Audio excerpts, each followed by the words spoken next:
Good morning, good afternoon, or good evening.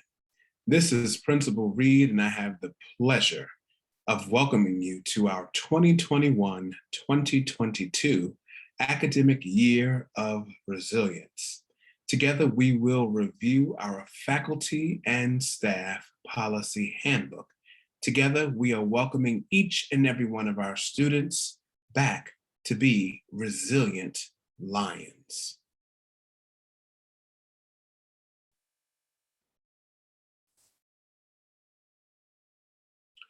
So our handbook does start with our Chelsea mission statement, and it reads as follows.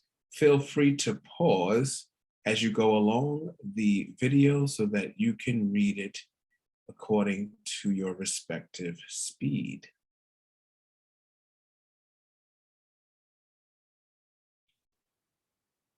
In our vision statement, which was designed in August of 2017, when I had the pleasure of taking the helm of the principalship at Chelsea, this will come to its fruition. Not that we would have met it, but it is due for a renewal this June. So we are looking for team members to jointly develop our next 5-year vision statement, which will run from July of 2022 through June of 2027.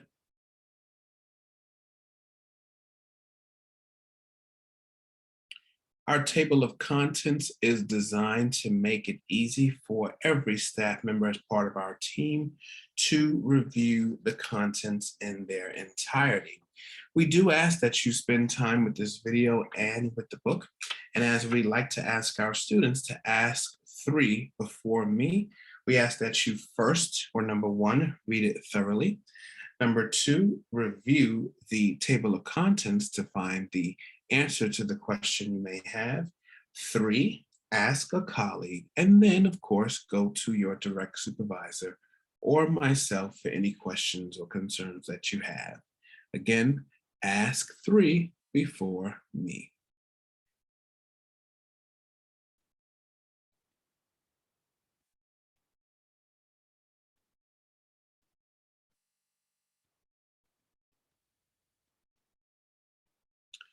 Let's review our administrative support structure. This is set up so that every member of our team is fully supported. Of course, I'm at the top of the support structure, and we do have 2 assistant principals on our team, 2 phenomenal assistant principals, I might add. We have AP Perez, who is in charge of supporting and supervising the special ed, the math, the science, the guidance, and SBST attendance and testing teams. She's also our building response team leader and our point for all safety matters. Assistant Principal Dixon is also in charge of supervising and supporting our CTE, English and ENL, history, physical education and foreign language departments, as well as our career and college readiness team and all support staff. Ms. Livingston serves as my secretary as well as our payroll secretary, and she's the point for all payroll, time and attendance, school trip matters, as well as any other administrative support. And Mr. Arauz is responsible for our pupil accounting and purchasing needs. So anything around pupil accounting or student records, supplies, finances, as well as administrative support. Our grade teams, every staff member is assigned to a grade team. And so the grade team assignments are listed here.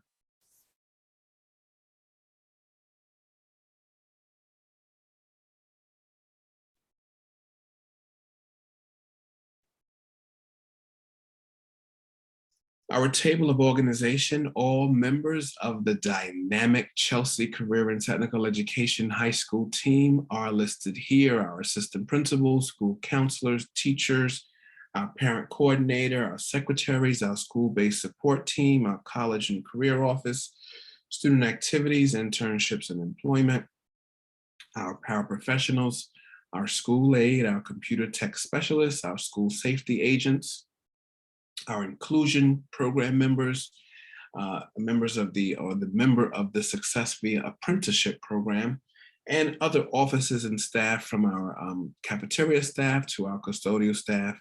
We also have our school nurse listed, as well as the iSchool, with whom we share our building with, and their spaces are on the 4th and 5th floors, and we jointly share the 1st floor with the NYC iSchool.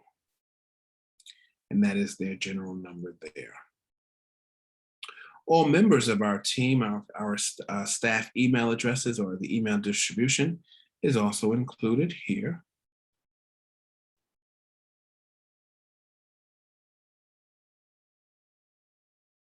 And then we have our bell schedule. So we do open the doors early, because my mantra with our students is that early is on time is late, and late is unacceptable. So we do open the doors nice and early at 7:30 for breakfast. This year it is grab and go. At 8:10, we do start our Lions Den school announcements. Every Monday, I will kick off each week with said announcements. But Tuesday through Friday, we will have our Lions, or our students, kick off our announcements for Tuesdays through Fridays. We want to continue to cultivate their leadership, innovation, oration, newsmaking, and scholastic abilities through a number of activities and assignments throughout our academic classes. And this is a way in which we can cultivate those skills. So that's our bell schedule. Mondays and Tuesdays, we do engage in professional learning, and it's limited in terms of what we can offer students after school outside of PSAL, and maybe some career and college office activities or initiatives. But Wednesdays through Fridays, we will have PM school classes and after school extracurricular activities and academic support tutoring for our students for 2 full hours at the end of their day. All classes run for 45 minutes in duration, and each class period in between has 2 to 3 minutes of passing time within, and that is outlined here. The marking period schedule all of the instructional days as well as their duration. Our first marking period of this fall semester is 28 instructional days, and our third and final marking period of this fall semester is 29 instructional days, for a total of 84 total instructional days. You'll see the time frame there, as well as when grades are due, and the hyperlink or URL for where you can enter your grades via STARS Classroom. That's outlined for the fall. Here's our spring term, so everything is outlined there for you. It is important to note for all of our teachers teaching seniors, and it doesn't necessarily mean senior teachers, because seniors take classes within all the grades. Sometimes our students are unsuccessful the first time, so they may be taking a course for the second time. It is important to note that grades will be due a little earlier, final grades for our graduating seniors, so please plan accordingly. Our New York City Department of Ed, the central calendar is found here in this hyperlink. You can see that. And then our school calendar, our local calendar, it is available in physical form here, but it will also be available in electronic form soon via our Google Calendar with your Chelsea CTE. So with your iPhone or Android device, you can have the calendar uploaded into your personal devices so that you can see everything that's outlined here. These dates will also be shared on the home page of our school website. So that's our school calendar. These are the major things. Of course, other events and activities will come up. For our new staff joining our team, you also note that on this left side, you'll see, for example, September says support, and then October says advance. This is for the advanced teacher observation process. The admin team at Chelsea, we alternate between support and advanced months. So every yellow month is a month where we come in to engage in the informal and formal advanced observation processes. And then the support month is where we come in to support the work of the observation process. So we'll start with support in September, go into advance in October, and alternate every other month from there. The idea here is that we want to support our teachers with improving instruction, right? It's all about improvement, it's all about gaining practice and input and feedback on your practice so that you can improve the pedagogy that happens in the classroom so that student outcomes then improve as well. We are all about supporting our teachers so that they can support their students so that we are all successful together.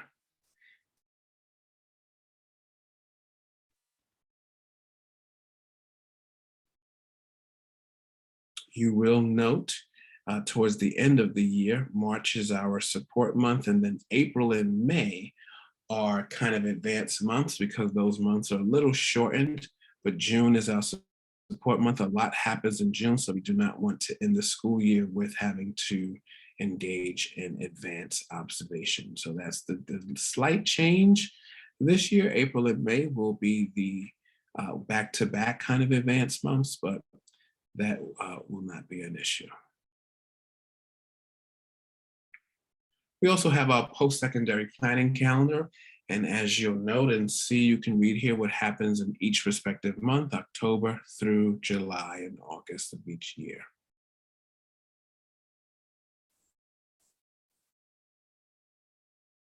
As we continue in with our handbook, the instructional focus for this 2021-2022 academic year of resilience revolves around criticality, equity, and literacy across the content areas.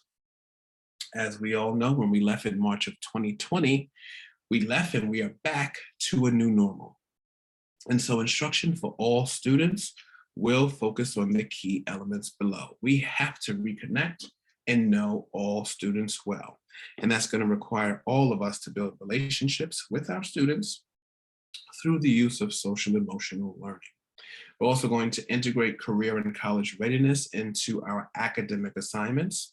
We're going to continue to elevate the grade level school-wide expectations, which are found within the Student and Family Handbook on our website, which was jointly developed by our grade teams last year and with input from our students and families, as well as community building and restorative circles, right?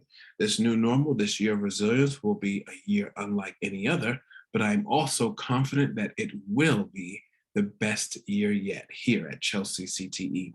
So when we talk about criticality, what is criticality? And this does come from Professor Goldie Muhammad's Cultivating Genius text, which every member of our staff will be getting their own copy.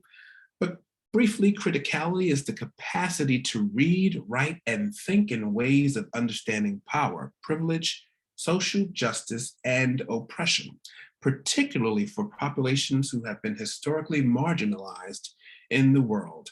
That comes from chapter 6, Toward the Pursuit of Criticality, and that is hyperlinked if you wanted to read that chapter in advance of getting your text copy.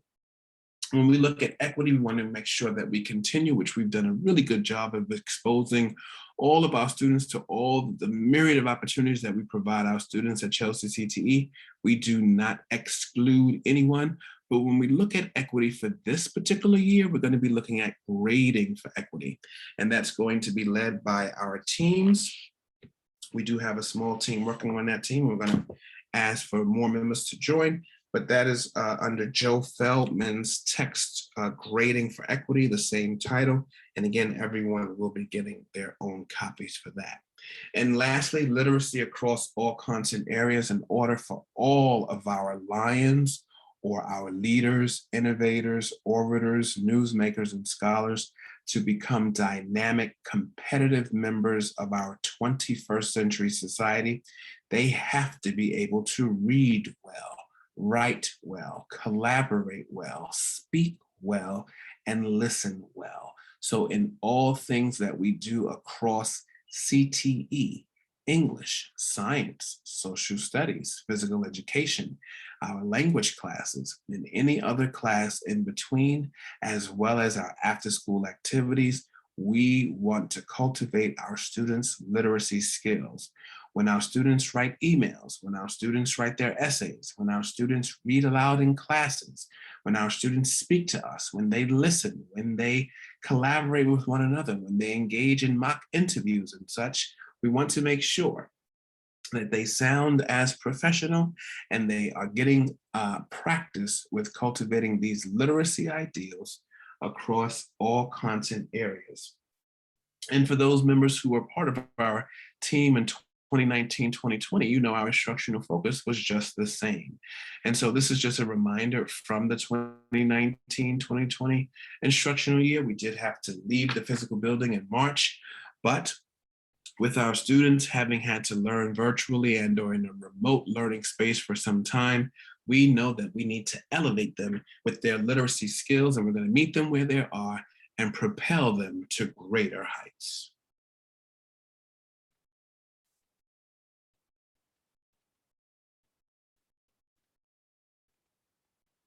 So again, as a reminder, we did reading, close reading strategies, writing, quick writes. We started collaboration with jigsaws.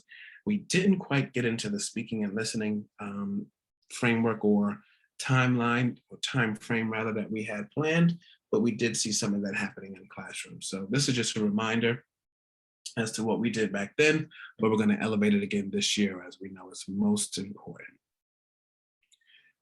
So our CTE, our career and technical education major descriptions, videos, and requirements, these are hyperlinks. So as you click on them, you will be taken to the respective Cisco networking, computer systems and telecommunications, or graphic design curricula so that you understand what our students are engaged in as a career in technical education high school.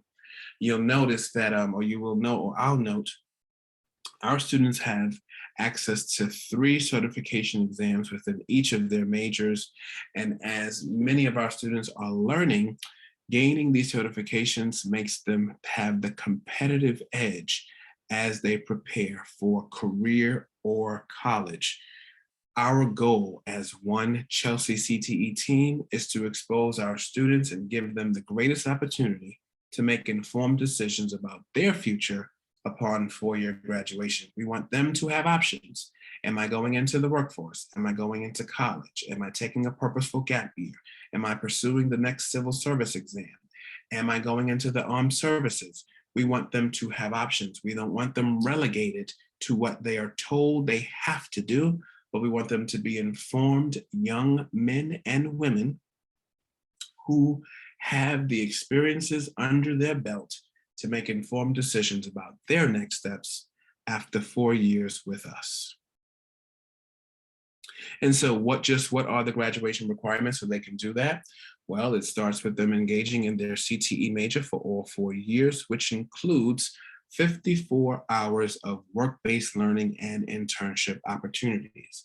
What is that? Well, for example, if I'm a graphic design student, not only do I have to engage in activities and lessons and projects within my graphic design classes over the 4 years, but I also need to get work-based learning. So experiences that I'm on the job, I am learning how to use that same information I learned in my graphic design class in a real setting.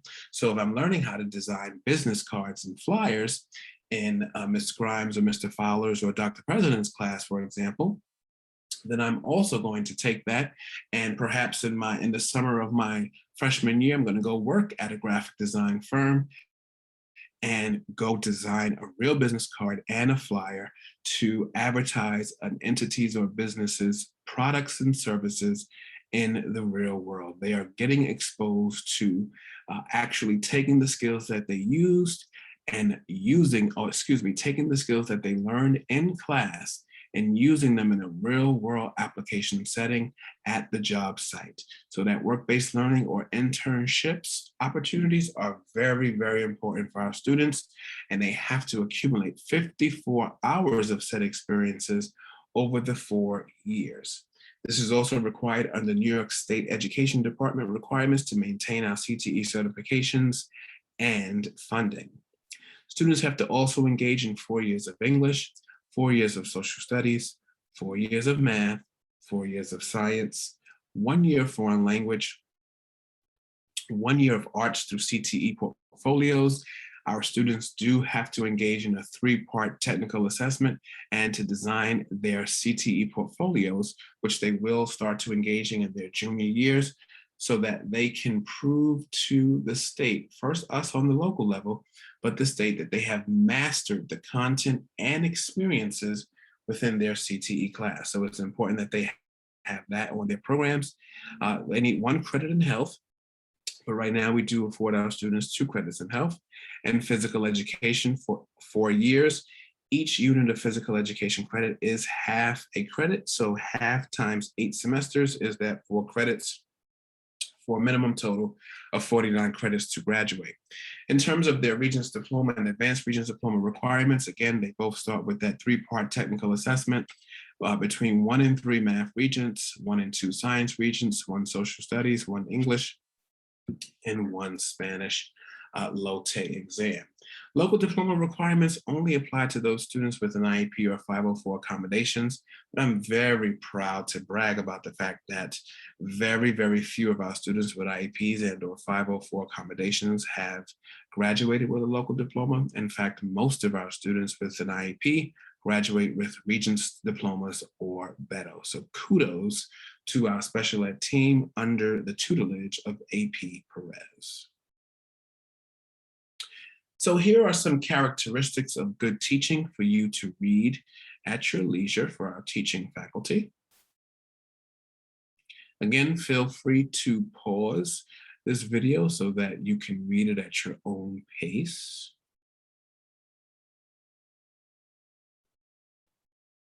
Classroom management and tone, which includes Google Classroom, some tips here as well. So be sure to read this.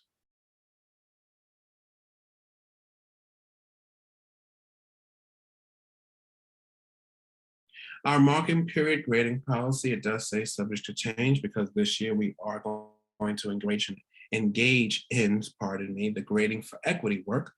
And so for now, within Scheduler, you will see that homework is assigned 10 percentage points. Our formative assessments or projects, which are clearly delineated in a number of activities on this left side, are 65% of a student's grade.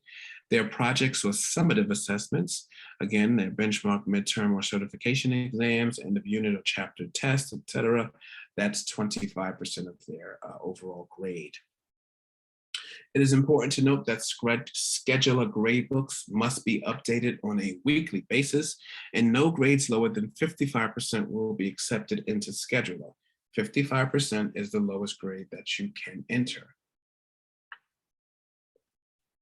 Special codes that can be used within Scheduler are outlined here as well.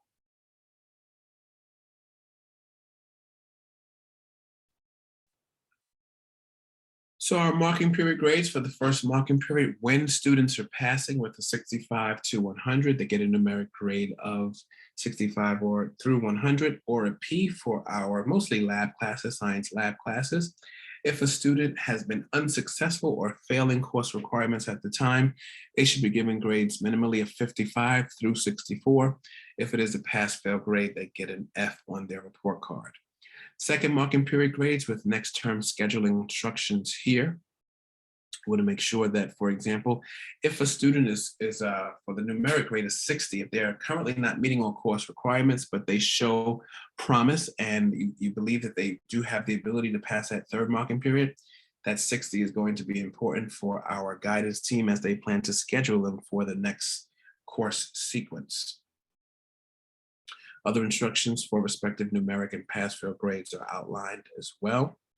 And then the third marking period, which goes on students' transcripts or permanent records, are outlined here.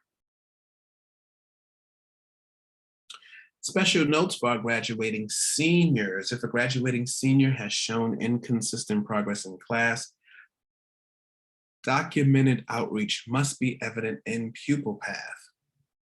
The teacher must inform the student's guidance counselor, the student's parent or guardian, the student themselves, and the admin team by the end of the second marking period if a student is in danger of failing a course.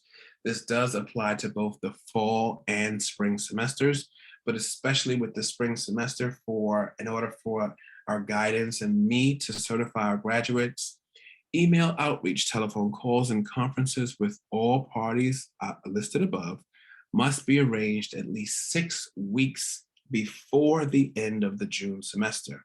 and that is the week of May 1st, 2022. It is important that our students and their families are aware if they are in danger of not graduating so we can avoid any situations later on in the school year. For our students with disabilities, pursuant with the Individuals with Disabilities in Education Act, students must be graded according to their measurable annual goals as outlined within the student's IEP. Let's change gears or switch gears for a minute. Lesson planning and effective teaching. So we do have a suggested lesson plan format here at Chelsea CTE. And this is especially for our newer teachers or those who are still on probation. I would strongly recommend that you take a look at these elements and follow them accordingly. Speak with your direct supervisor and or myself. If you have any questions, and colleagues as well, we do have a wonderful team of experienced educators on our team. And so take a look at this to develop your lesson plans and develop your teaching craft. This explains all the elements that are in the suggested lesson plan format here.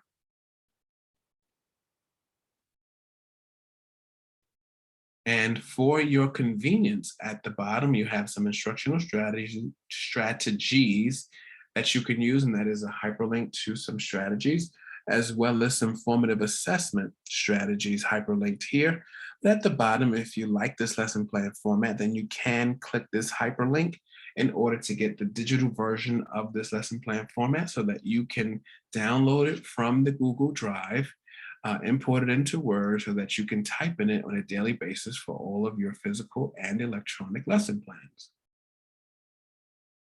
Good questioning techniques. Good questioning is always paramount in the classroom. We want to make sure that our students are engaged. We utilize wait time and we ask thought-provoking and pivotal questions. So here are some tips for effective questioning techniques.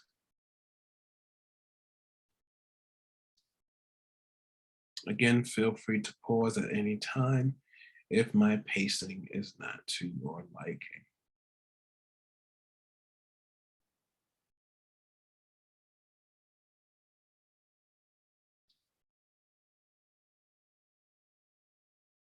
For all classrooms, whether you're using the BenQ boards or your whiteboard, you want to make sure that you have some basic elements so that latecomers to the classroom and or visitors to the classroom can clearly see what's happening, who's in the room, what is the goal of the lesson, and where we're going in terms of the summary assessment or homework assignment and next steps. So these are the bare minimum items that should be on your BenQ and or classroom boards on a daily basis. We also want to highlight our student work throughout the building and our classroom and hallway bulletin boards. And so here are some guidelines to support our teachers and paras and guidance counselors and anyone else who wants to create or display a bulletin board that highlights and showcases what our students have accomplished. And so we do have some dates here as a guideline. You know, you should be updating your bulletin boards every month, but at minimum, we want them all updated by September 30th, November 5th, and January 7th of the fall semester, and February 18th, March 11th, and May 20th of the spring semester. Make note that we want to post flyers and announcement materials on the COSA designated bulletin boards, not the painted walls. When we put items on the painted walls, it does take down the paint and does not make our school look visually appealing. Plus, the custodians do not appreciate that. So we want to make sure that we post flyers on COSA designated bulletin boards or coordinator or student activities bulletin boards and not the painted walls. And this is just simply an example of a classroom bulletin board sample. Of course, you can do yours differently, but it does have all the basic elements that we've described above. Okay, classroom inventories of all equipment, materials, books, and supplies. This should be followed accordingly. Classroom keys, right? All of our new staff, you will get new keys very soon.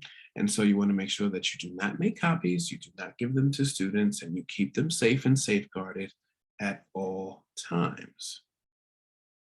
When we talk about office etiquette, we have to practice safe social distancing in our offices and classroom spaces. We want to make sure that the space is clean and welcoming for students, parents, and families. Our main office, our guidance offices, AP offices, my office, our classrooms. We want to make sure that everything is presentable. We want outdated materials not present.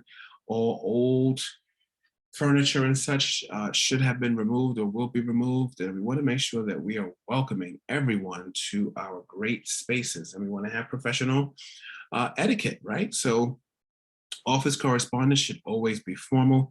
Your personal mobile devices should remain on silent. And if you have to take a personal call, that is understandable, but please try to take them during lunchtime, before or after work hours.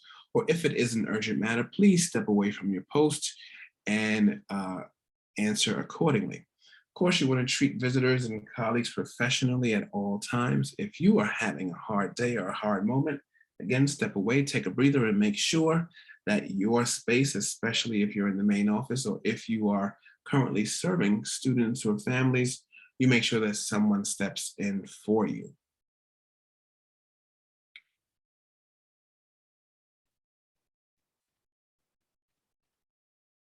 Team meetings, we will have regular team meetings throughout the year, and we all have professional responsibilities, and sometimes meetings don't go as planned, right? And that's such as life, but we just want to make sure that we have some professional responsibilities that we want to highlight.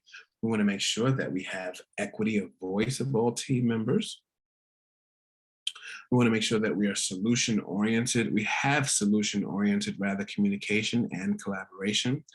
And always remember that we must be careful to ensure that our words and actions align to reflect our core values, even when that is difficult. So know that we are cultivating a safe space, and we're practicing empathetic listening and listening to understand and not just to respond or quote unquote win. We want to have active listening and paying attention and considering others' ideas. Of course, come to these meetings with all of your patience and flexibility, as well as that growth mindset. Have mutual respect for one another. Let's practice some risk taking and trust, as well as always being reflective when meetings are done. Some of the norms that we have here at Chelsea CTE, and some of them are borrowed from Courageous Conversations Around Race from Glenn Singleton. So I want to elevate and make sure that we honor his work, but stay engaged and listen fully. Speak your truth without blame or judgment. Value and leverage our connectedness and multiple perspectives. Experience discomfort. Foster risk taking. Allow yourself to become vulnerable. Accept and expect non-closure. Listen to understand and not just to respond. And again, ensure that equity of voice.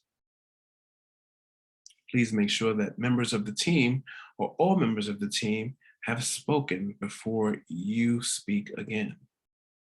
Record keeping, we want to make sure that we all have a reference as to what's happening in our meetings so we don't forget, and we can follow up on things that need to be followed up on. So a running record of attendance and notes must be kept for all meetings and maintained in the appropriate shared Google Drive. The suggested agenda items, or the minimum agenda items, should be, right, what it is for check-ins, so that's a heading, celebrations and announcements that we want to discuss, the meeting objectives and the points to be discussed, as well as action items, and then next steps. What is it that we have to do in order to move forward? So in order to contribute to our Chelsea CTE team, we do have a number of ways in which members of our faculty and staff can make contributions. It can be as simple as being on the equity team, the instruction and leadership team, or the SLT, the high school articulation and partnerships team. These are some of the many opportunities that we have for members of our staff to contribute. For those who are up for completion of probation, this is a nice list to reference and speak with your direct supervisor and or myself about wanting to join any of these teams. Those who have completed a completion of probation, this is not only for teachers who have not earned their tenure, this is for all members of our community. So whether you're a teacher, a school aide, a school counselor, whatever your title is, we are always looking for members to sit on teams and give us a fresh perspective so that we can elevate and motivate and move our student population, our families, our community partners, and one another to greatest potential and heights. So take a look at the professional contributions and considering one or more teams. Consider joining one or more teams, forgive me. So we do have some chances regulations, and as DOE employees, it is very important that we understand all the chances regulations, because the chances regulations, when we break them, we do run the risk of having disciplinary action lodged against us and or termination. So we want to make sure that we pay attention to chances regs. So here's the hyperlink to all those regs, but I just want to highlight right here corporal punishment and verbal abuse. So items in the verbal abuse definition include language that tends to belittle or subject students to ridicule, right? We want to be careful with verbal abuse. Regulation defines corporal punishment as any act of physical force upon a pupil for the purpose of punishing that pupil to protect yourself from physical injury, to protect another pupil or teacher or any other person from physical injury, to protect the property of the school, or to restrain or remove of people whose behavior is interfering with the orderly exercise and performance of school functions. So that's just some of the examples of corporal punishment, and we want to avoid said items. Verbal abuse, again, right, is defined as language that's either written or oral about or directed towards a student that belittles, embarrasses, or subjects students to ridicule, or has or would have had the effect of unreasonably and substantially interfering with a student's educational performance or ability to participate in or benefit from an educational program, school-sponsored activity, or any other aspect of a student's education. Or has or would have had the effect of unreasonably and substantially interfering with a student's mental, emotional, or physical well-being, or reasonably causes or would reasonably be expected to cause a student to fear for his or her physical safety, or reasonably causes or would reasonably be expected to cause physical injury or emotional harm to a student. It is so important to note that all allegations of corporal punishment or verbal abuse by any of us must be reported immediately to the proper building administrator, AP Perez, AP Dixon, or myself. And we in turn are mandated to report this to the appropriate agency of the DOE, and that agency will then notify us as to what action is to be taken. So please be careful not to engage in corporal punishment or verbal abuse. Another one to highlight here is employees' arrests. So any DOE employee who has been arrested must immediately notify both the Office of Personnel Investigation and the principal or supervisor in writing of your arrest, right? It is always best practice to simply email me and the APs, or you can just email me. And it's also important to note that if you are arrested, I do not need nor want to know what you were arrested for. The regulation requires that you simply inform your immediate supervisor and the Office of Personnel Investigation. You can do so by calling that number, but it's important that you try to notify in writing so that you have a written record.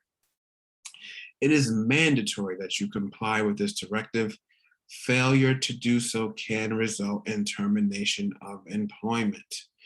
I have seen people who were tenured, non-tenured teachers, all titles, get dismissed because they simply failed to inform. As public employees, it is important that we try never to get arrested, right? Sometimes arrests happen for very simple things and the matter is dropped. Sometimes they're major things and that would cause you to be potentially terminated anyway. But you don't want to be in a situation where you are terminated simply because you did not report it. If you are ever arrested, and I hope that all of you are not in this situation, including myself, please know that you just must, at the bare minimum, inform your immediate supervisor. And in this case, it would be me for that purpose. Of course, you can email your APs as well, but to be safe, email myself, the principal. As mandated reporters, it is important that if any of us suspect child abuse or other situations that may put students at risk, we are mandated to report it. It is not an option. If you are not sure, right, about whether an incident, observation, or statement merits reporting, you can consult with the guidance team, Ms. Lawrence, Mr. Siegel, Mr. Infante, or Mr. Jones, or a supervisor immediately. You are only consulting. You are not allowing any of us to determine whether or not you're going to report it. And if you are unsure, you're going to report it anyway. And then you're going to inform myself, right? Better safe than sorry, especially when it comes to our students with child abuse or any other situations that put students at risk. Online interactions with students, we as a staff must maintain a professional relationships with students at all times. We must not tag students as friends on our personal Facebook, Instagram, Snapchat, or Twitter accounts. Email and IO Messenger communication regarding academic work is fine. Use only your Chelsea or DOE email or Zoom accounts for correspondence with students. And yes, use of your professional Instagram accounts with students for academic or career and college purposes is also acceptable. You want to make sure that if you're going to use Instagram, because that is the social media platform that majority of our students engage with, that it is a professional name in nature. For example, my Instagram handle is at principal_read, for example. So a teacher, you might include teach in there somewhere, but you don't want it to have any personal name. You don't want to attach your personal accounts with students. Okay. Our classroom safety protocols are outlined here, so please read this. I'm going to practice safe social distancing, keep all doors and windows clear to allow unobstructed views into classrooms and offices. You want to lock doors when leaving any room, so make sure the door is locked behind you. Recording devices are prohibited unless you have written permission from a parent, so just do not record. We do have acceptable rules for internet use. Make sure you review that policy. The full policy is hyperlinked here. Always want to make sure that you secure your valuables. If there are accidents and assaults, the protocol is here, as well as injury and accident reports that is covered in the handbook as well. We do have a restorative discipline process for our students as young adults. Our students who are aged 13 through 19 will make mistakes. They will say and do things that we as the adults don't appreciate, don't admire, don't even like. But as the educators that we are here to educate them and to restore any harm that may have been done to us, them, and or the community. Most of our staff have engaged in the restorative circles process or professional development and learning, but we do have a team who are here to support the teaching and learning environment through the restorative discipline of our students. It is our guidance counselors, our social worker, our student advocates, and they are here to support, as well as our assistant principals and myself. The ladder of referral is teacher conferences with student, teacher calls the parent or guardian, student is then referred to the guidance counselor, student advocate, the assistant principal, and or the principal. Most times these matters do end with step 2. Sometime, on rare occasions, they do go to step 6. But as a community, we engage with our students in restorative ways, and we want to make sure that they learn from the mistakes that they make so that they don't make them again. We want to make sure that we learn from the mistakes that we make so that we don't make them again. We are all human and we are all learners. So this section of the handbook is really celebrating and preparing teacher tenure. Most every year we do have quite a few teachers who are up for tenure, but of course there are other titles who fall under different requirements around completion of probation. and I will meet with those individuals to share those requirements and guidelines with you. But here are the guidelines for preparing and celebrating teacher tenure. So for those teachers who are coming up for completion of probation this year, here are some of the guidelines for that.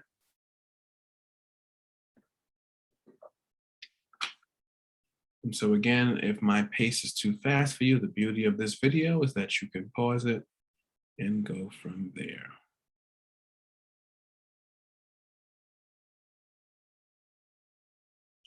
We're almost more than halfway done, so bear with me. Just wanted to make sure that I spent time making sure that I went through everything with you. Our emergency procedures: in all emergency situations, the building response team will be activated and appropriate protocols will be followed. The general response protocols are designed to provide all schools with the direction they will take when an emergency incident occurs. We have the lockdown procedures for soft and hard lockdowns, and they are delineated here. We have the evacuation protocols, and that's delineated here, as well as the shelter-in protocols. And this is a quick graphic on what to do. We will have drills throughout the year, and you do have these posters up in your classrooms. When and if a student or staff is engaged or involved in an accident and or injury, you want to make sure that you report to the main office so that we can get some help and support for you. Our nurse's office is in room 108A. And so if there are any members of our student body who present symptoms of COVID-19, they should also be directed to the nurse's office in room 108A and notify your direct supervisor or Miss Livingston as well. If students or a staff member needs to be taken to the hospital, students must be accompanied by a staff member. If a staff member needs to go to the hospital, we will ask you if you want us to call a member from your emergency contact list to meet you at the hospital, and whether or not you want EMS to escort you. Accident reports for teachers and staff. So a comprehensive accident report must be completed immediately after an incident occurs, but no more than 24 hours of occurrence. You can see Ms. Livingston in the inner main office for assistance, and that accident report and all witness statements must be given to an AP or myself. Ms. Scott should also be notified of this so that those who are U of T represented titles can get further information. Extracurricular activities and events. So we want to make sure that we consult with the school-wide calendar to first make sure that there is no conflict with other scheduled events. Then you want to speak with Ms. Livingston to schedule your event and to submit any required permit applications and the trip forms that are required. Of course, all students who are participating in extracurricular activities must be supervised by a licensed pedagogue. And of course, we always will have a school administrator present in the building, On rare occasions, we might have some activities for online extracurricular activities and events via Zoom. So again, we want to consult with the school-wide calendar, and we must have students who are engaging in these online activities supervised by a licensed pedagogue. Records of attendance must be maintained in your Zoom account, and then you can email the meeting invitation to your direct supervisor, Ms. Livingston, so that I have it, as well as Ms. Renner. When we talk about general professional responsibilities, take note to read these things. All faculty and staff must wear professional dress befitting the mission, dignity, esteem, and societal value of the teaching profession. This includes wearing a face covering at all times while at Chelsea CTE. We do have Chelsea Fridays where we all like to try our best to wear Chelsea gear. We have sweatshirts, we have t-shirts, we have different things. We even have masks this year. So every Friday we like to show our school pride in wearing Chelsea gear. And starting in, if my memory serves me right, October or November, I forget, it's on the calendar, but starting with the last Wednesday of each month in, I believe, November, we're going to have Dress for Success Wednesdays for our students. And it would be wonderful if our staff engages the same. So come dressed in either your Sunday best or your Wednesday best in this case, and really let's showcase what it means to dress for success here at Chelsea CTE. That's going to align with our speaker series where we're going to have professionals rather, coming in from all walks of life to give our students a peek at what it means to be in the real world. And that can count towards their work-based learning experiences, right? So yes, the majority is them working and doing things outside the building with some of these speaker series. When it's in a regular series, that also counts toward their work-based learning or their 54 hours of work-based learning requirements. If you want to resign from the DOE for whatever reason or retire, you must give a minimum of 30 days notice to myself, with the exception of Bank administrative staff who are required to give a minimum of 2 weeks notice. In this event, the letter, it has to be in letters, not written, must be addressed to myself and must state that you are either resigning or retiring from Chelsea Career and Technical Education High School and the New York City Department of Education with the effective end date. You must also include the title from which you are resigning or retiring from. You can also consult with your union and Ms. Livingston for further details. It's very important that we follow this because this can impact your last payroll check and or the start of your retirement benefits.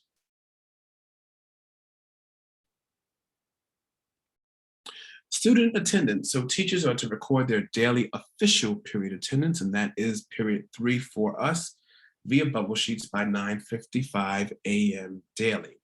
Teachers should also record your daily period attendance. So we have official period attendance back in the building. That's our third period official attendance, and you have to fill out the bubble sheets for that. But we will no longer have bubble sheets for all other periods, but we are fully using Scheduler. So make sure that you log in using your laptops or whatever device you like to use. You can even use your phone to mark student attendance within each and every one of your classes by 2 p.m. daily. We're going to be uploading that into STAR's Classroom by 2:30 p.m. each day, but no later than 4 o'clock so that we have access to that. Students have access to see what classes they were present in, and families have access to see what classes they were present in. We are doing a big push, and Ms. Maxwell has been doing a superb job with making sure that our families understand what and how to use, what is Scheduler and how to use it. When we talk about parent outreach, the procedures are there, or best practices rather. And if there is a reason for students to be absent, parents should submit an absence note in Operoo using this link.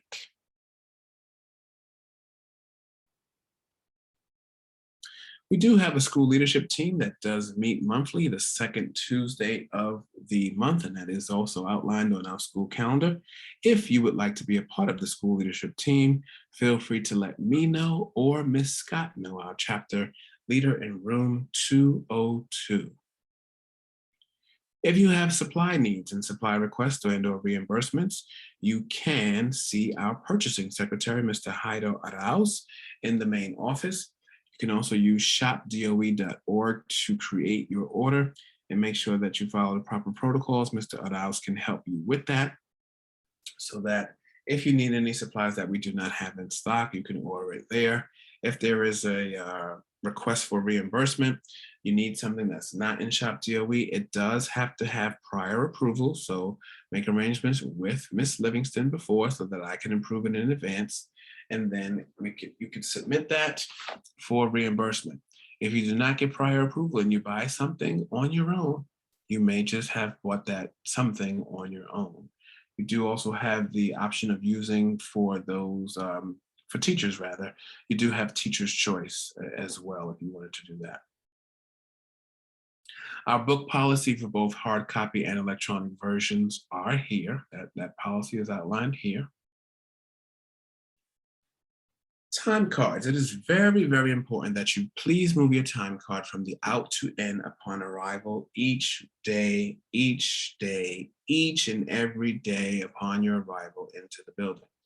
This is important because Ms. Livingston does mark your time and attendance, and we want to make sure that all classes are accounted for and we're ready to go with instruction by 8:15 each day. So make sure you follow these protocols around moving your time card from the out to the inside when you arrive in the morning, and when you leave in the afternoon from the inside to the outside so that we know no one else is in the building. The time clock procedures are also outlined here.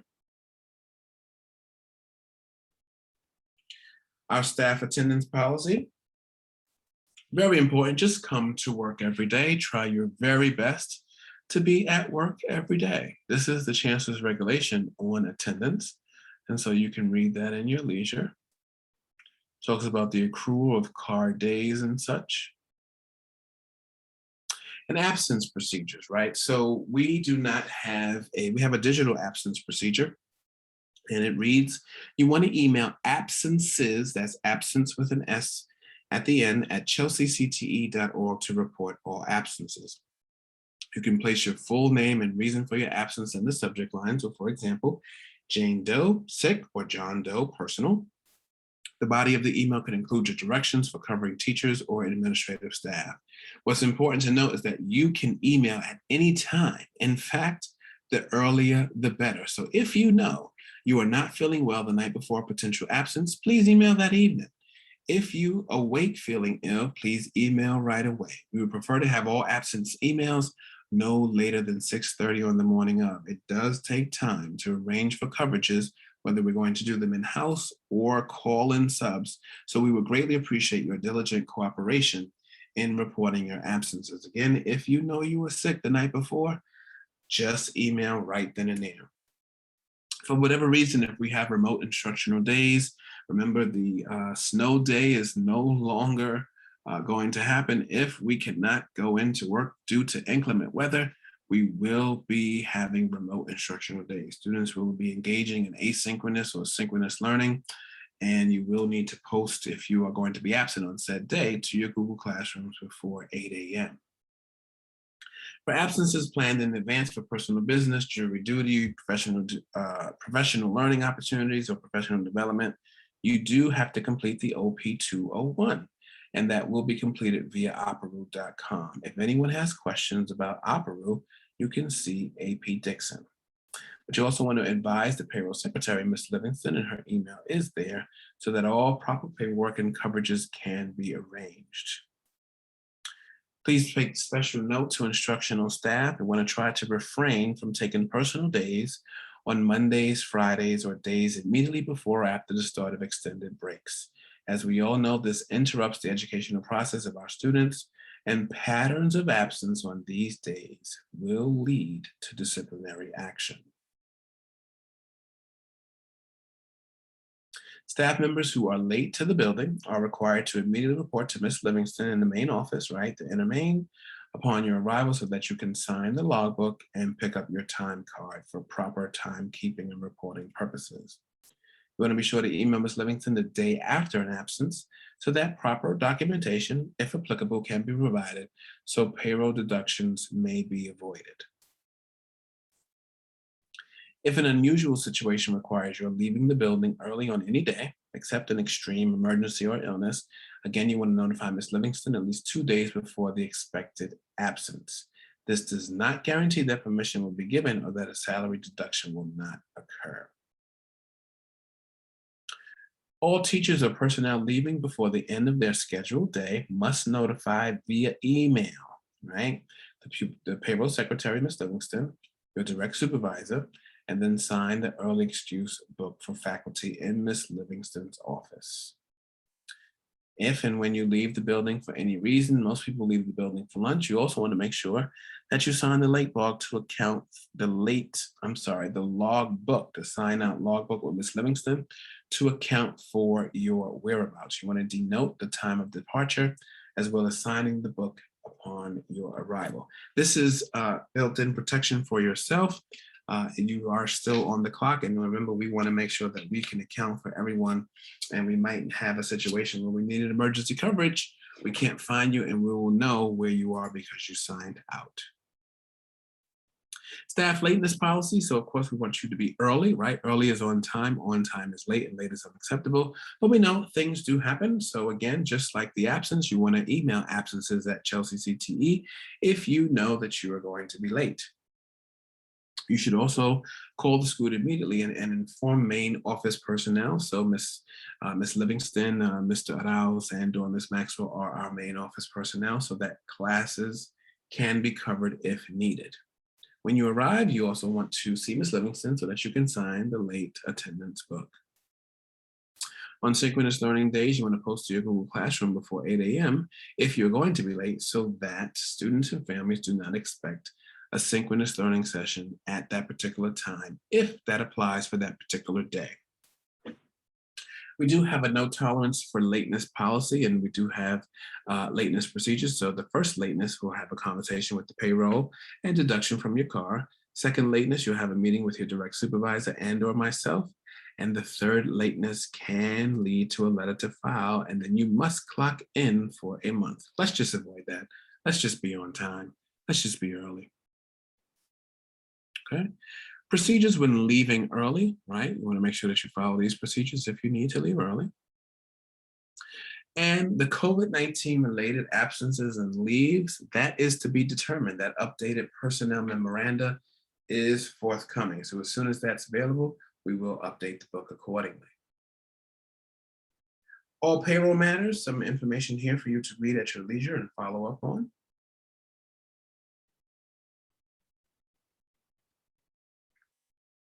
It is important that we have your emergency contact information each and every year, so please complete the online emergency contact information via aparoo.com.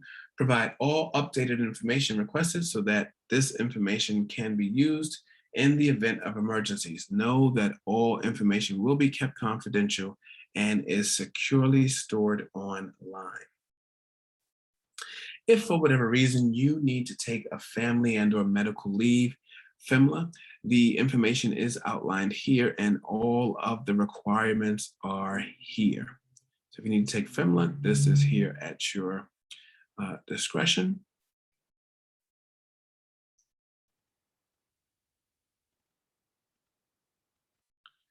And let's look at the procession rules. So if anyone has applied for a procession job, it is your responsibility to get a time card from Ms. Livingston and make sure that you punch in and punch out for all posted positions that you were previously approved for. It is important to note that timesheets are due on the 1st and 16th of the month, the 1st or 16th of the month, that business day that follows the 1st or the 16th. Right, your hours need to be posted and placed on your time card exactly as it is in the posting. And that example is outlined here in number 2 for you. And all the procession guidance and regulations are also here.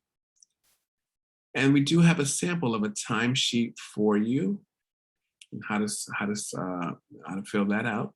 So timesheets are due twice a month. The month ends it goes from the 1st through the 15th, and then the 16th through the end of the month. You want to put your last name, first name, middle initial. Our school number is M615. The borough is M. You want to put the program name, and that's always the name that's in the procession posting. So if it's academic support, if it's Saturday Academy, if it's COSA guidance, etc., you put the procession posting name there. You indicate our district. Our district is number 2. You put your home address. You check the box if you are a non-resident of New York City. So if you live anywhere outside of the 5 boroughs of New York, you are not a resident of New York City, so you should check there. You put your license title there. You put your file number. You put your position title and your symbol. TR is for teachers, GC is for guidance counselor, SU is for assistant principal. Put your official work hours. For most people doing procession, it's going to be 8:15 to 2:35. Then you indicate whether or not Social Security is deducted on your Board of Education payroll. And again, for most people, that would be a yes. I did skip Social Security number. You'll note that Social Security number, budget code, and quick code are blacked out here. Do not include your Social Security number. We do not need it. We just need your file number. The budget code and quick code are for Ms. Livingston's use. If you are doing a procession activity that goes from the 1st through the 15th, you want to enter that date of service in these boxes, either 1, 2, 3, 4 through the 15th, and then you want to sign your name near that box. If it is for the 16th through the end of the month, then you want to include those dates and that time in, time out, your signature there. Then you want to total up the number of days, right? So if you worked 5 days, 5 / however many hours you work there, and you sign and date it. You do not sign in the right side box because that is usually for the direct supervisor or myself to sign and date. Our evacuation drill procedures are outlined here, so read those. It's important to note that you want to make sure that when you hear the respective announcement and or the alarm, you want to make sure that when you leave a classroom, you account for all students. If you have students in your presence, the classroom door is locked and you accompany your class to the nearest exit. We do have the nearest exit emergency signs posted in each classroom and or office. And teachers must carry your attendance books or laptops with you and your GRP folders with you. When you when you get safely outside, you want to take attendance to make sure that all students are accounted for. Then you hold up your respective GRP sign when appropriate. Once the drill is over and it's all clear, you go back into the building. Usually we go to the same class we were in, take attendance again to make sure that everything is fine and everyone is accounted for. If someone is not accounted for, you want to notify a member of the admin team immediately. If there is a line of duty injury, you want to make sure that you fill out an accident report as soon as after the injury is possible before leaving the building. You can see Ms. Livingston for that report form. Any staff member who reports an alleged accident or injury, please make sure that you understand that you have to have a medical examination by the medical bureau of the DOE, and then that request verification of line of duty accident must be approved by the superintendent. Instructions for coverage teachers. So if you are provided with a coverage, you will have a slip on your time card. You should report to Ms. Livingston for any coverage instructions or assignments. Then you can review your assignment and room location. You want to make sure that you have laptops in the room and disinfecting wipes are available, just in case because most covering assignments will be via the Google Classroom this year. And then, you want to stand by your open classroom as students enter. Make sure that all students have their face coverings on, and then they'll sit in their socially distanced seats to maintain personal health, right? Again, our coverage teachers will take attendance via scheduler or paper if it's not available. Again, you can read these things, but you want to make sure that we have bell-to-bell instruction, engaged in academic lesson and content. And students should not be told to just do homework or play games or engage in any activity that has no educational value. If there is an emergency evacuation drill during that time, again, you exit the building together with that class with attendance records in hand. Of course, your room must be locked upon exiting. Requests for coverages. So if you are scheduled to leave early or go to a conference, attend a meeting, attend a hearing, it is your responsibility to put in for class coverages using the OP201 form via Opera at least 2 weeks in advance. Requests for paid coverages must be made with Ms. Livingston at her email address. Again, emergency lesson plans this year will be, and for further years, will be done via Google Classroom. So we want to make sure that learning activities and assignments are readily available to account for at least 2 school days. You want to make sure that you include reading assignments, videos, writing tasks, computations, etc. This must be made available for all classes you are assigned to. You are responsible for updating your Google Classroom assignments and activities accordingly when you are absent.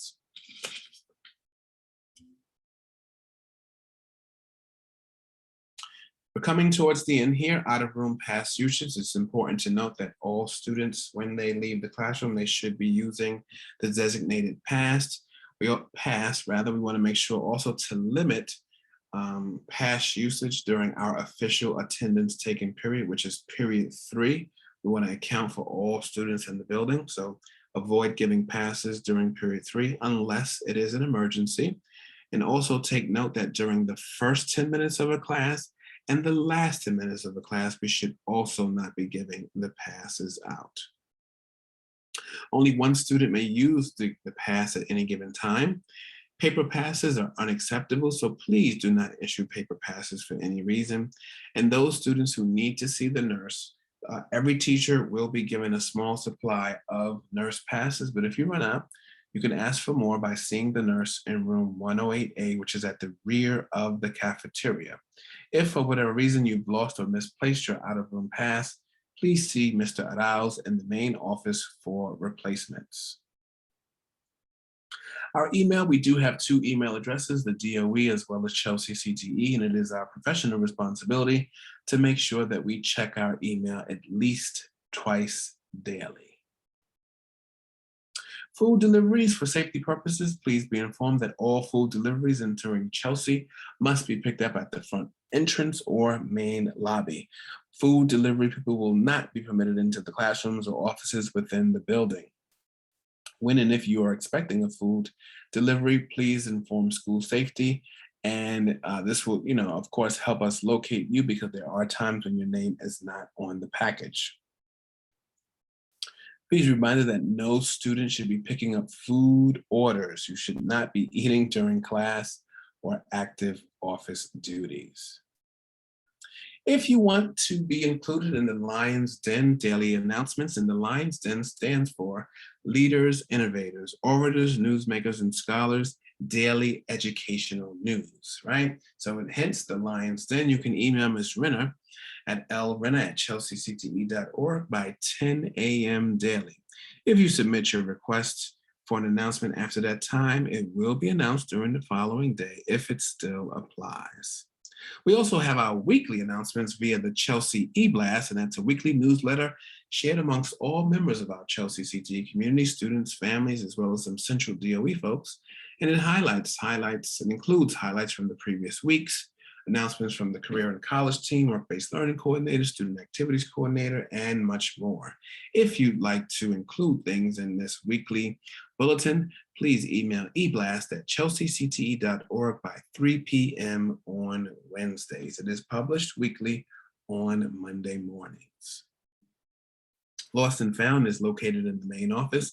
Items that are not claimed or retrieved after 60 calendar days will be donated to God's Love We Deliver right up the block on Spring Street, or will be discarded.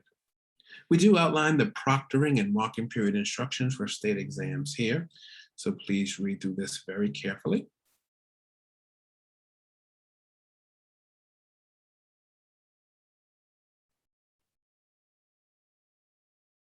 And as we draw to a close of the handbook, school trips, so Chancellor's Regulation A670 does outline the regulation for school trips.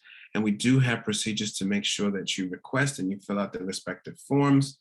So please make sure you read through this properly. You do have to complete the instructional and logistical forms. We have to have the permission slips copied, and we have to have the names of the students at least 2 days in advance. Step by step, all the trip requests are here. Please make sure you follow all the guidelines within here so that we can make sure that trips are fruitful, productive, and accounted for all students, right? Outline the trip objectives there.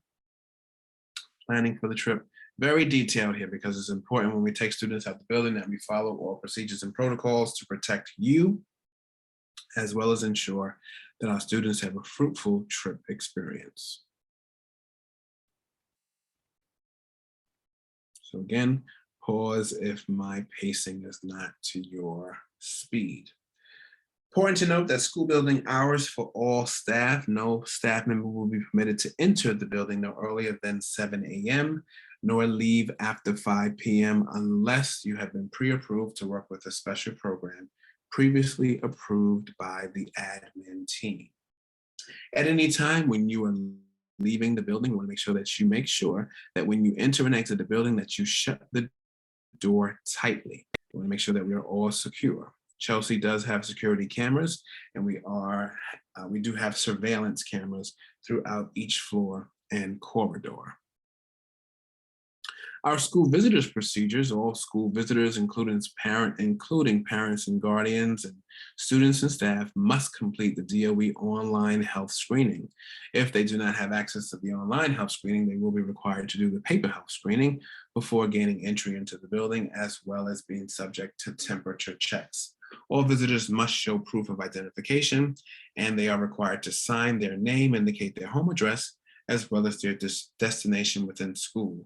With the current COVID protocol, we will be limiting visitors in and around offices and or classrooms. Appointments will be made, and where possible, we will engage with visitors via Zoom and or telephone conferences. Designated smoking areas pursuant to Chancellor's Regulation C810 and the New York City Department of Health Local Law 8317-622. The use of tobacco products on school premises is prohibited. So if you are a smoker, you must simply cross the street to smoke. You cannot be on any parts of the grounds of Chelsea CTE. All teachers' choice checks and protocols are outlined here. You can start to make purchases between August 1st and March 15th. Ms. Livingston will be following up with the protocols before the March 15 deadline. And lastly, we have some special ed facts here, frequently asked questions. Go through that. And our conflict of interest law. Okay, we can go through that. And lastly, or coming to the last piece, we have a number of online school systems and programs that we use, and everyone needs to become quite familiar and acquainted with these items: Pupil Path and IO Classroom, our Google Apps, Opera, Stars Classroom, our CTE tracking system, CSIS, the NYC DOE Teach Hub, the Zoom, but the NYC DOE version, Advance, ATS, and STARS. ATS and STARS are not available for everyone. STARS Classroom is what we use for most teachers for inputting grades, but ATS and STARS really work for the admin team, the counseling team, and some other members that support administrative work, Ms. Livingston, as well as Mr. House. And finally, team, this is the end of the handbook overview, and this is the confirmation page. You want to make sure that you understand and have read at least all Chancellor's regulations, rather, but at least these bare minimum ones here. So take some time to read through A411, A412, A420, A421, A443, A750, A830, A831, A832, C105, C601, C603, C604, C810, and D130. All Chancellor's regulations are outlined in this hyperlink. And you want to confirm by printing your name, signing it, and dating it, and completing this form via opera.com. I want to thank you for your time, and I want you to have a great day, afternoon, or evening. Thank you, Team Chelsea CTE.